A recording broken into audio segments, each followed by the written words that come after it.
തിരികെ കോരിയിടുന്ന വിദ്യ. അതെന്തൊരു ദിവസമായിരുന്നു! ടോട്ടോച്ചാൻ ഏറെ പ്രിയപ്പെട്ട പേഴ്സ് ടോയ്ലറ്റിനടിയിൽ വീണുപോയ ആ ദിവസം. മുമ്പൊരിക്കലും അവൾ ഇത്ര കഠിനമായി അധ്വാനിച്ചിട്ടില്ല. പേഴ്സിൽ പണമൊന്നുമില്ലെങ്കിലും ടോയ്ലറ്റിൽ പോകുമ്പോൾ പോലും അവളത് കയ്യിൽ മുറുകെ പിടിച്ചിരിക്കും. അത്രയേറെ ഇഷ്ടമായിരുന്നു അവൾക്കത്. പട്ടുനൂല് കൊണ്ട് നെയ്ത ചുവപ്പും പച്ചയും മഞ്ഞയും വരകളുള്ള അഴകുറ്റ ചതുര പേഴ്സ്. അഗ്രത്തിലെ ത്രികോണാകൃതിയിലുള്ള ഫ്ലാപ്പിൽ ഒരു വെള്ള പതക്കം പോലെ സ്കോട്ട്ലൻഡുകാരനായ ടെറിയർ നായയുടെ കൊച്ചു ചിത്രം. ടോട്ടോച്ചാൻ ഒരു ശീലമുണ്ടായിരുന്നു. ടോയ്ലറ്റിൽ പോയതിനു ശേഷം അവൾ കുഴിയിലേക്ക് എത്തി വലിഞ്ഞു നോക്കും. തീരെ ചെറിയ കുട്ടിയായിരിക്കുമ്പോൾ തന്നെ അവൾ ഇത് ചെയ്യുമായിരുന്നു. പള്ളിക്കൂടത്തിൽ പോയി തുടങ്ങും മുമ്പ് അനേകം കുഞ്ഞു തൊപ്പികൾ ഇത്തരത്തിൽ അവൾ നഷ്ടപ്പെടുത്തിയിട്ടുണ്ട്. വിലപിടിപ്പുള്ള പനമ്പ് കൊണ്ട് നിർമ്മിച്ച അപൂർവമായ ഒന്നും വെള്ളത്തൂവാല തുന്നിച്ചേർത്ത മറ്റൊന്നും ഉൾപ്പെടെ. അക്കാലത്തെ ടോയ്ലറ്റുകൾ ആധുനിക രീതിയിൽ നിർമ്മിച്ചവയായിരുന്നില്ല. സ്ലാബിനടിയിൽ ഓവുകളോട് കൂടിയ വലിയൊരു കുഴി തയ്യാറാക്കുകയാണ് പതിവ്. ഈ കുഴിയിൽ തന്റെ ഹാറ്റുകൾ ഒഴുകി നടക്കുന്നത് അവൾക്കു കാണാം. ടോയ്ലറ്റ് ഉപയോഗിച്ചു കഴിഞ്ഞാൽ അതിലേക്ക് എത്തി വലിഞ്ഞു നോക്കരുതെന്ന് അമ്മ എപ്പോഴും പറയാറുണ്ടായിരുന്നു. അന്നേ ദിവസം ക്ലാസ് തുടങ്ങുന്നതിന് മുമ്പ് ടോട്ടോച്ചാന് ടോയ്ലറ്റിലേക്ക് പോകേണ്ടി വന്നു. അമ്മയുടെ വിലക്ക് അവൾ കോർക്കാൻ കഴിയും മുമ്പ് തന്നെ അറിയാതെ താഴേക്ക് നോക്കിപ്പോയി. ആ ഒരു നിമിഷത്തിൽ പേഴ്സിലെ പിടി ഒന്നഴിഞ്ഞിരിക്കണം. അത് കയ്യിൽ നിന്ന് വഴുതി വീണ് വെള്ളം തെറിപ്പിച്ചുകൊണ്ട് കുത്തനെ കുഴിയിലേക്ക്. അയ്യോ! താഴെ ഇരുട്ടിലേക്ക് കണ്ണും നട്ട് ഒരു അപശബ്ദം പുറപ്പെടുവിക്കാനേ അവൾക്ക് കഴിഞ്ഞുള്ളൂ. പക്ഷേ കുത്തിയിരുന്ന് കരയാൻ ടോട്ടോച്ചാൻ കൂട്ടാക്കിയില്ല. പേഴ്സ് ഉപേക്ഷിക്കാനും. അവൾ നേരെ വാച്ചറുടെ ഷെഡിലേക്ക് ഓടി. തൊട്ടിപ്പണിക്ക് ഉപയോഗിക്കുന്ന ഒരു കൂറ്റൻ മൺവെട്ടി പണിപ്പെട്ടെടുത്തുകൊണ്ടു വന്നു. തടിയിൽ പണിത പിടിക്ക് തന്നെ അവളുടെ 2 ഇരട്ടി നീളമുണ്ടായിരുന്നു. പക്ഷേ അതൊരു പ്രശ്നമേ അല്ലെന്ന ഭാവത്തിൽ മൺവെട്ടയും തോളിലേറ്റി അവൾ സ്കൂളിന്റെ പിൻവശത്തേക്ക് നടന്നു. ഓച്ചാൽ അവസാനിക്കുന്ന സ്ഥലം എത്ര ശ്രമിച്ചിട്ടും അവൾക്ക് കണ്ടുപിടിക്കാനായില്ല. ടോയ്ലറ്റിന്റെ പിൻമതിലിന് പുറത്തായിരിക്കും അത് ചെന്നു നിൽക്കുന്നുണ്ടായിരിക്കുക എന്നായിരുന്നു അവളുടെ ധാരണ.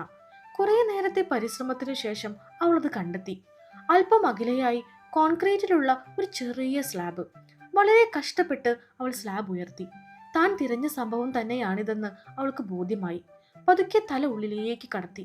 അയ്യോ, ഇത് കുഹോൻ ബത്സു കുളത്തിന്റെ അത്രയുണ്ടല്ലോ, ടോട്ടോച്ചാൻ അറിയാതെ പറഞ്ഞുപോയി. അവൾ പണി ആരംഭിച്ചു. ആദ്യം പേഴ്സ് കണ്ടേക്കുമെന്ന് അവൾക്ക് തോന്നിയ ഭാഗത്തു നിന്ന് അഴുക്ക് കുറേശ്ശെ കോരി മാറ്റാൻ തുടങ്ങി. 3 ടോയ്ലറ്റുകളിലെയും ഓവുകൾ ചേരുന്ന കൂറ്റൻ ടാങ്ക്, ഇരുട്ട് നിറഞ്ഞതും ആഴമേറിയതും. ടോട്ടോച്ചാന്റെ കുഞ്ഞു തല അപകടകരമാം വിധം ദ്വാരത്തിനുള്ളിലായിരുന്നു. അവൾ ഉള്ളിൽ വീണു പോകാൻ തന്നെ ഇടയുണ്ട്. കുറെ കൂടെ സുരക്ഷിതമായ സ്ഥാനത്തിരുന്ന് കുറേശ്ശെ കോരുക മാത്രമേ നിർവാഹമുള്ളൂ എന്ന് അവൾക്ക് മനസ്സിലായി. ഉള്ളിലുള്ള പദാർത്ഥങ്ങൾ കോരിയെടുത്ത് അവൾ ദ്വാരത്തിനു ചുറ്റുമായി നിക്ഷേപിച്ചുകൊണ്ടേയിരുന്നു. ഓരോ തവണയും ടോട്ടോച്ചാൻ മൺവെട്ടിയിലെ വസ്തുക്കൾ നന്നായി പരിശോധിച്ചു. പേഴ്സ് കണ്ടുപിടിക്കാൻ ഇത്രയേറെ കഷ്ടപ്പെടേണ്ടി വരുമെന്ന് അവൾ കരുതിയിരുന്നില്ല. നേരം ഒരുപാടായി. അവൾ കോരിക്കൊണ്ടേയിരുന്നു. പേഴ്സ് എവിടെ? പേഴ്സ് പോയിട്ട് അതിന്റെ പൊട്ടി പോലും കാണാനില്ല. ഒടുവിൽ മണി മുഴങ്ങി. ക്ലാസ് ആരംഭിക്കാൻ സമയമായി. ഇനിയിപ്പോ എന്താ ചെയ്യുക? അവൾക്കൊരെത്തും പിടിയും കിട്ടിയില്ല. എന്തായാലും ഇത്രയുമായ സ്ഥിതിക്ക് കുറച്ചുകൂടി നോക്കുക തന്നെ അവൾ നിശ്ചയിച്ചു. പൂർവാധികം വാശിയോടെ അവൾ തിരച്ചിൽ തുടങ്ങി. ഇതിനിടെ മാസ്റ്റർ അതുവഴി വന്നു. അപ്പോഴേക്കും കുഴിക്കരികിൽ അഴുക്കിന്റെ ഒരു കൂമ്പാരം തന്നെ ഉണ്ടായി കഴിഞ്ഞിരിക്കുന്നു. ടോട്ടോ, നീ എന്താ ചെയ്യുന്നേ? മാസ്റ്റർ ചോദിച്ചു. എന്റെ പേഴ്സ് ടോയ്ലറ്റിൽ വീണു, അത് തിരയാ.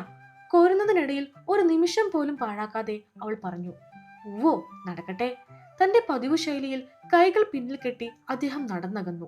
നേരം കടന്നുപോയിക്കൊണ്ടിരുന്നു. അവൾക്കിതുവരെയും പേഴ്സ് കണ്ടുപിടിക്കാൻ കഴിഞ്ഞില്ല. കൂനയുടെ ഉയരം കൂടിക്കൂടി വന്നു. ഗന്ധവും. മാസ്റ്റർ വീണ്ടും വന്നു. കിട്ടിയോ? അദ്ദേഹം ചോദിച്ചു. ഇല്ല. കൂനകൾക്കിടയിൽ നിന്ന് ടോട്ടോച്ചാൻ കഴുത്തുയർത്തി. മുഖം വിയർത്തൊലിക്കുന്നുണ്ടായിരുന്നു. കവിളുകൾ വല്ലാതെ ചുവന്നിരുന്നു. അവളുടെ അടുത്തേക്ക് അല്പം കൂടി നീങ്ങി നിന്ന് കുസൃതി നിറഞ്ഞ സൗഹൃദഭാവത്തിൽ മാസ്റ്റർ പറഞ്ഞു. തെരഞ്ഞു കഴിഞ്ഞാലേ ഒക്കെയും തിരികെ കോരിടണം. എന്താ, ഇടൂ? ശേഷം പഴയ മട്ടിൽ അദ്ദേഹം നടന്നു മറഞ്ഞു. ഉവ്, ഇടാലോ. കോരലും തിരച്ചിലും തുടർന്നുകൊണ്ട് ഉത്സാഹപൂർവ്വം ടോട്ടോച്ചാൻ പറഞ്ഞു. അഴുക്ക് കൂമ്പാരത്തിൽ കണ്ണു നുടഞ്ഞപ്പോൾ പെട്ടെന്ന് അവൾക്കൊരു സംശയം ഉദിച്ചു. കട്ടിയുള്ളതെല്ലാം ഒടുക്കം തിരിച്ചിടാം, പക്ഷേ ഈ വെള്ളം പോലുള്ളത് എന്തു ചെയ്യും? ദ്രവരൂപത്തിലുള്ള അവശിഷ്ടങ്ങൾ മണ്ണിലേക്ക് ഒലിച്ചിറങ്ങി കഴിഞ്ഞിരിക്കുന്നു. ഒക്കെയും തിരികെ നിക്ഷേപിച്ചേക്കാമെന്ന് മാസ്റ്റർക്ക് വാക്കുകൊടുത്തതാണ്. ഇനിയിപ്പോൾ എന്തു ചെയ്യും? അവൾ പണി നിർത്തി. താഴ്ന്നുപോയ ജലം തിരികെ കുഴിയിലേക്കാക്കുന്നതിനെ കുറിച്ച് അവൾ ഗാഢമായി ചിന്തിച്ചു.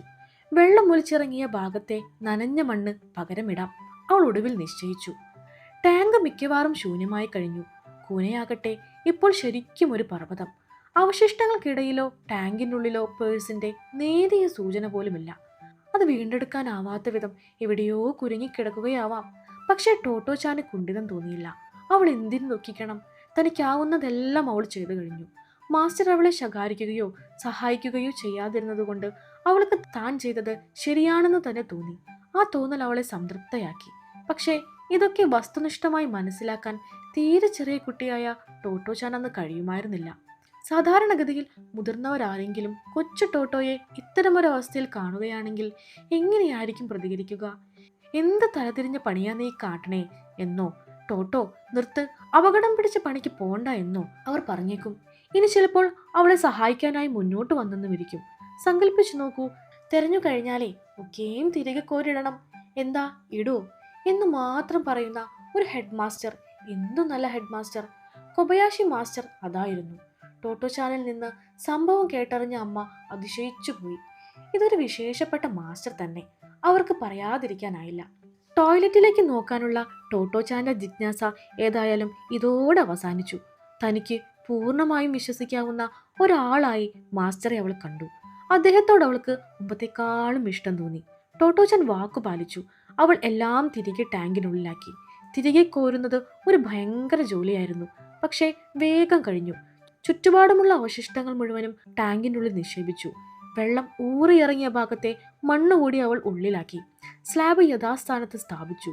മൺവെട്ടി തിരികെ വാച്ചറുടെ ഷെഡിനുള്ളിൽ കൊണ്ടുവച്ചു. അന്ന് രാത്രി ഉറങ്ങുന്നതിന് മുമ്പ് ഇരുട്ടിലേക്ക് വീണുപോയ തന്റെ മനോഹരമായ പേഴ്സിനെ കുറിച്ചോർത്ത് അവൾ വിഷമിച്ചു. പക്ഷേ പകൽ മുഴുവൻ നീണ്ടുനിന്ന കടുത്ത പണി അവളെ വളരെയധികം ക്ഷീണിപ്പിച്ചിരുന്നു. ടോട്ടോച്ചാൻ പെട്ടെന്ന് ഉറക്കത്തിലേക്ക് വീണുപോയി. എപ്പോഴാണെന്നറിയില്ല, അവൾ തന്റെ വിയർപ്പ് വീണ സ്കൂൾ മുറ്റം കണ്ടു. അവിടെ നിലാവെളിച്ചം വീണ് തിളങ്ങുന്ന ഏറെ മണ്ണ്. മണ്ണിന്റെ നനവുകളിലെവിടെയോ അവളുടെ പ്രിയപ്പെട്ട പേഴ്സ് വിശ്രമിക്കുന്നു.